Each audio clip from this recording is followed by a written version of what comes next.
Ma'am, nangangopya po si Scarlett sa akin, no? Apakasinungaling mo, Samantha. May nangangopya pala dito? Bagsak ka na sa akin, Scarlett.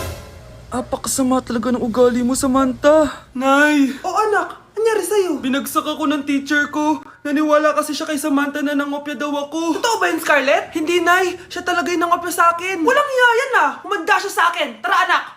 A few moments later. Ma'am, bakit niyo po kami pinatawag dito? Eh kasi yung anak mo, sinungaling. Siya naman talaga yung nangopya kay Scarlett eh. Hindi po totoo yan. Para malaman natin kung sino nagsasabi ng totoo sa inyong dalawa, mag-quiz na lang kayo ulit. Patay ako nito. Humanda ka ng mapahiya, Samantha. Okay, time's up. Pass your papers. Scarlett, naka-perfect ka.